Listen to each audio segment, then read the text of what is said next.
চলো বন্ধুরা, তোমাদের সাথে আজকে একটা সত্যকারের মজার ঘটনা শেয়ার করছি। একদিকে বলতে পারো মজার, আরেকদিকে বলতে পারো মানে বোকামি যাকে বলে।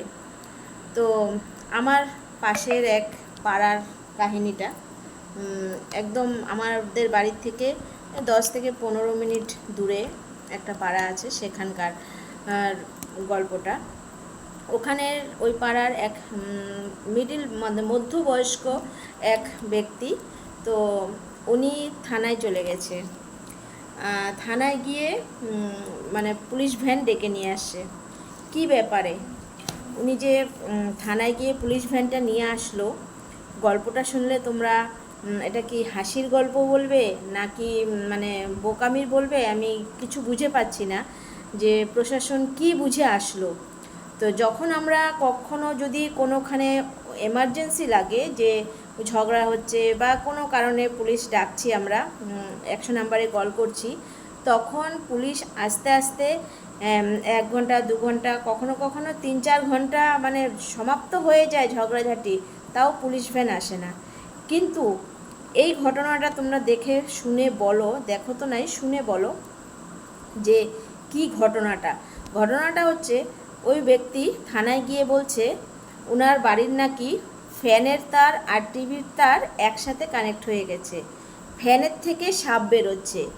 মানে ফ্যানের তার আর টিভির তার কানেক্ট হয়ে গেছে, ফ্যানের থেকে অনেক অজস্র সাপ বের হচ্ছে, আর টিভি কি টিভিতে টিভির ভিতর থেকে মানুষ বেরোচ্ছে। কেমন বোকামির মতো একটা গল্প শোনালো। সেই গল্প শুনে পুলিশ ভ্যান চলে আসলো। তোমরা ভাবতে পারো, একবার ভেবে দেখলে ফ্যানের তার টিভির তার একসাথে কানেক্ট হয়ে গেছে, ফ্যান থেকে সাপ বেরোচ্ছে, এই কথা শুনে পুলিশ ভ্যান ওনাকে নিয়ে চলে আসলো ওনার বাড়িতে। এসে দেখে কিছুই না। তাহলে আজকালকার দিনের প্রশাসনের কথা একবার ভেবে দেখো, এটা কি আমি হাসবো না দুঃখ করব না কি করব আমি বুঝে পাচ্ছি না। তাই গল্পটা শুনে মানে অজস্র হাসলাম, আর ভাবলাম যে তোমরা তো ফ্যামিলি মেম্বার আমার, তো তোমাদের সাথে একটু শেয়ার করি গল্পটা।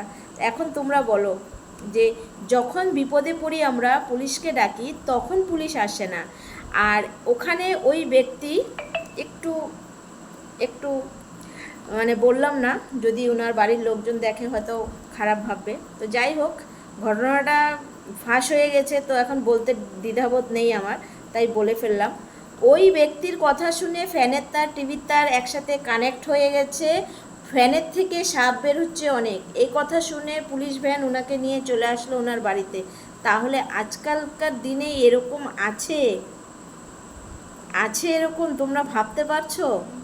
যাই না বন্ধুরা, যে এটা গল্পটা শুনে কি করে আসলো। তো যাই হোক, একটা মজাদার কাহিনী, পুজোর মধ্যে দুর্গাপুজো বাম্পার কাহিনীটা শোনালাম তোমাদেরকে। কেমন লাগছে একটু প্লিজ জানাবে অবশ্যই।